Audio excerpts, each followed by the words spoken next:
Good morning, students. In the previous class, we already learned about the chapter Movements of the Earth, and today we are going to start another new chapter, that is Temperature Zones of the Earth. So let's start the chapter. Today we are going to learn another new chapter, Temperature Zones of the World. So before we are going to start the chapter, we have to understand what is the meaning of climate. In Kannada it is known as ವಾಯುಗುಣ. ವಾಯುಗುಣ ಅಂದರೆ ಏನು, ಅದನ್ನು ಅರ್ಥ ಮಾಡಿಕೊಂಡಾಗ ಮಾತ್ರ ನಾವು ಈ ಚಾಪ್ಟರ್ನ ಅರ್ಥ ಮಾಡ್ಕೊಳ್ಳೋದಕ್ಕೆ ಸಾಧ್ಯ. So first of all we have to learn about what is the meaning of climate. So climate is nothing but it is an average weather condition over a long period of the time in any particular place. It is called as climate ಅಂತ ಹೇಳಿ ಕರೀತಾರೆ. ಅಂದರೆ weather, what is the meaning of weather? Weather means ಹವಾಮಾನ ಅಂತ. ಒಂದು ಪ್ರದೇಶದಲ್ಲಿ ದೀರ್ಘಕಾಲದವರೆಗೂ ಇರುವಂತಕ್ಕಂಥ ಒಂದು ಹವಾಮಾನವನ್ನು ನಾವು ಅಲ್ಲಿನ ವಾಯುಗುಣ ಅಂತ ಹೇಳಿ ಕರಿತೀವಿ. Just for the example, if people observe, the climate is not have the same characteristics in everywhere. It means in every country. The Indian climate is totally changed compared to the other countries.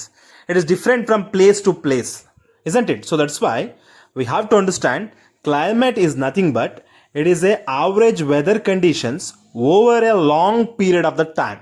That is called as the climate. And you people already know that climate is different from place to place. Then we have to understand which are the factors that is influencing climate. And the first factor which influence on the climate, that is a latitude or distance of the place from the equator. You people already know that in the last chapters, the second chapter, we already learn about what is the meaning of equator and as well as what is the meaning of latitude also, isn't it?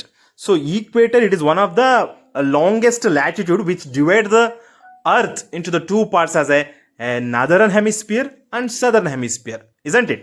It is one of the center line to the earth, isn't it?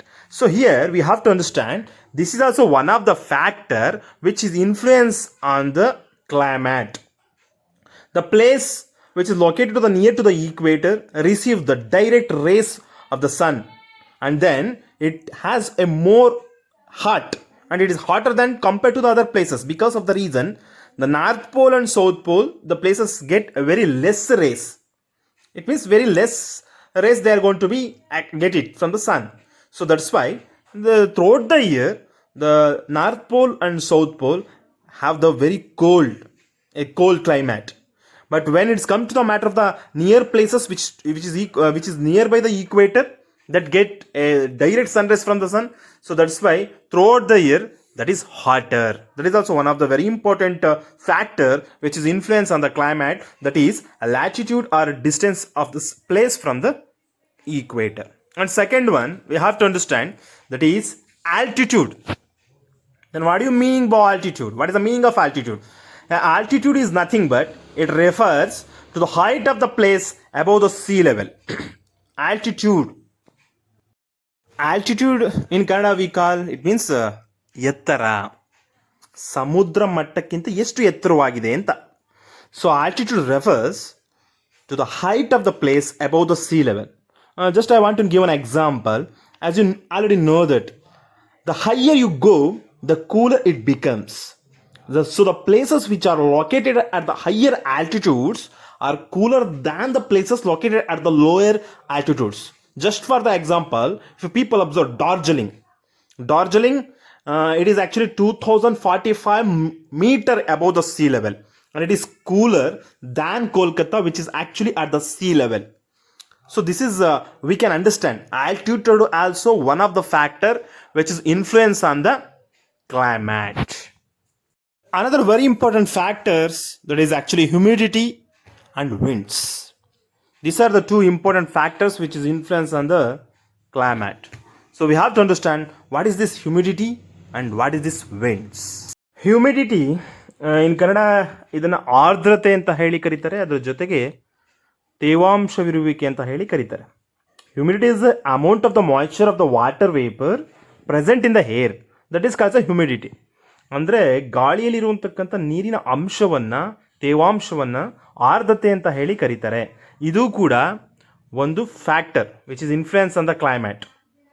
Okay, the high humidity makes the human beings uncomfortable because A presentation does not dry up immediately.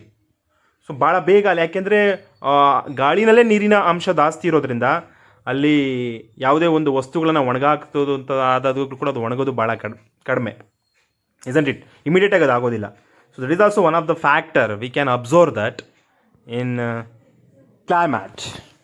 So these are the some of the factors which is influence on the climate. Then we have to understand some of the important zones. The important zones, it is also called the temperature or heat zones. Very importantly, there are 3 zones we can found here. The first one, that is the torrid zone. And the second one, that is a temperature zone. And the last one, that is a frigid zone. Okay, these are some of the major temperature zones. So let's one by one we have to understand the first one, that is torrid zone. Torrid zone in Kannada ಇದನ್ನು ನಾವು ಉಷ್ಣವಲಯ ಅಂತ ಹೇಳಿ ಕರಿತೀವಿ. So ಇಲ್ಲಿ throughout the year hot ಆಗಿರೋದ್ರಿಂದ, so ವರ್ಷಪೂರ್ತಿ ಇಲ್ಲಿ ಬಿಸಿಲು ಹೆಚ್ಚಿಗೆ ಇರೋದ್ರಿಂದ, ಉಷ್ಣ ಹೆಚ್ಚಿಗೆ ಇರೋದ್ರಿಂದ ಇದನ್ನು ನಾವು ಟಾರಿಡ್ ಝೋನ್ ಅಥವಾ ಉಷ್ಣವಲಯ ಅಂತ ಹೇಳಿ ಕರಿತೀವಿ. Tropic of Cancer and Tropic of Capricorn usually get a more sunrise. Then we have to understand why this happen. If you see, our earth is a spherical around in the shape. So what happens is that the sunlight is falls on the our earth, the falls a different angle, that the different places. So here you can observe that. When you talk about the equator, the areas around the equator get more sunrise compared to the other places. This zone extends from the Tropic of Cancer 23.5 north to a Tropic of Capricorn 23.5 south. This zone has a tropical climate since it receives sunlight throughout the year. There is not much difference between the summer and winter season here. But as we move away from the equator, the seasons become more distinct. This is what we call, that is a torrid zone. All the different countries which lies in the torrid zone get the tropic season. These places has a tropical climate. So the tropics has the tropical climate. Now in this tropical climate, it's not always there is completely hot or completely dry. There is a variation. So here, if you people observe, the interesting fact is that the places which is very closer to the equator that get more rest of sunlight. That's why they are the hottest. But the countries which is hottest, they are the countries hottest and as well as wettest also. Here, if you people observe, the countries like which is near to the South Africa and as well as which is near to the North Africa also, they get a complete hot because of the reason it is lies in the equator.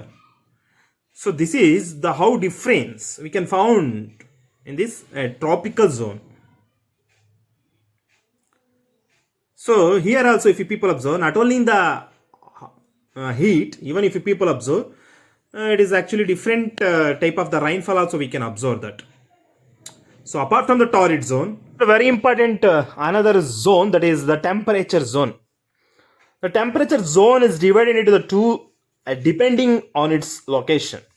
The north temperature zone, which lies between the Tropic of Cancer 23.5 north and Arctic Circle 66.5 north, while the south temperature zone lies between the Tropic of Capricorn 23.5 south and Antarctic Circle 66.5 south. As the name suggests, the places in these zones have a moderate climate. So let's deeply we have to discuss about these things, how this temperature zone is different from other zones. If people observe Europe, Asia, these all countries actually has a temperate hot. See, temperate, it means nothing but the temperature will be moderate, neither too hot, neither too cold. major part of the North America, a major part of Asia, and many of other countries, they get a temperature zone. Similarly, if you people observe southern side, if you are going to move to the southern side, you people get the same temperature zone. It means moderate zone. So here, if you people observe, the temperature zone lies in this area of the planet which the sunlight is not actually directly fallen. So that's why they are neither too hot or not too cold. So that's why it is actually called a temperature zone. ಇದನ್ನು ಅದಕ್ಕೋಸ್ಕರ ನಾವೇನಂತ ಕರಿತೀವಿ, ಸಮಶೀತೋಷ್ಣ ವಲಯ ಅಂತ ಹೇಳಿ ಕರಿತೀವಿ. ಅಂದರೆ ಉಷ್ಣ ಮತ್ತು ಶೀತ ಎರಡು ಕೂಡ ಸಮವಾಗಿದೆ ಅಂತ ಅರ್ಥ. In Kannada it is known as ಸಮಶೀತೋಷ್ಣ ವಲಯ ಅಂತ ಹೇಳಿ ಕರೆಯೋದಕ್ಕೆ ಸಾಧ್ಯ ಆಗಿದೆ. So apart from these two, a torrid and temperature zone, the another very important zone we can found, that is a frigid zone. It is also known as a ಶೀತ ವಲಯ ಅಂತ ಹೇಳಿ ಕರೀತಾರೆ. A frigid zone ಅಂತ ಹೇಳಿ ಕರಿತೀವಿ. The frigid zone is actually divided into the north frigid zone and south frigid zone. Then what is the meaning of north frigid zone? Here this north frigid zone is nothing but it is extending from the Arctic Circle to the North Pole. Arctic circle ಇಂದ north ಪೋಲ್ವರೆಗೂ ಕೂಡ extend ಆಗಿರುವಂತಕ್ಕಂತಹ ಒಂದು ಝೋನನ್ನು ನಾವು north frigid zone ಅಂತ ಹೇಳಿ ಕರಿತೀವಿ. 66 of north to the north pole, 90 degree north ಪೋಲ್ವರೆಗೂ ಇರುವಂತಕ್ಕಂಥದ್ದು, that is a called as a north frigid zone. Again south frigid zone is nothing but extending from the Antarctic circle 66 and off south to the south pole of 90 degrees south. This is actually called as a south frigid zone. So this is also one of the important zone we can found here, that is frigid zone. So ಇಲ್ಲೇನಾಗುತ್ತೆ, ಸೂರ್ಯನ ಕಿರಣಗಳು ಬಹಳ ಕಡಿಮೆ ಇರೋದ್ರಿಂದ ಇಲ್ಲಿ ಅದು ನೇರವಾಗಿ ಬೀಳದೇ ಇರೋದ್ರಿಂದ throughout the year that is actually cold, ವರ್ಷ ಪೂರ್ತಿಯಲ್ಲಿ ಶೀತನೇ ಇರುತ್ತೆ. ಸೊ ದಟ್ಸ್ ವೈ ಅದಕ್ಕೆ ನಾವು ಶೀತ ವಲಯ ಅಂತ ಹೇಳಿ ಕರಿತೀವಿ. And if you people observe, the Arctic Circle have the daylight for the 6 months. During the winter, they have darkness for the 6 months. This is because of the tilt of the axis. The life here is very difficult, and is some places the ground is permanently covered with ice. So ಇಲ್ಲಿ frigid zone ಅಲ್ಲಿ why? Because of the reason ನಮ್ಮ ಒಂದು earth shape ಅನ್ನು if you people observe, it was tilted ಅಂತ ಹೇಳಿ ಕರಿತೀವಿ, isn't it? So ಅದಕ್ಕೋಸ್ಕರ ಇಲ್ಲಿ ಸೂರ್ಯನ ಕಿರಣಗಳು ಬಹಳ ಕಡಿಮೆ ಇರೋದ್ರಿಂದ ಥ್ರೂಔಟ್ ದ ಇಯರ್ ಇದು ಐಸ್ ರೀತಿಯಲ್ಲಿ ಇರುತ್ತೆ.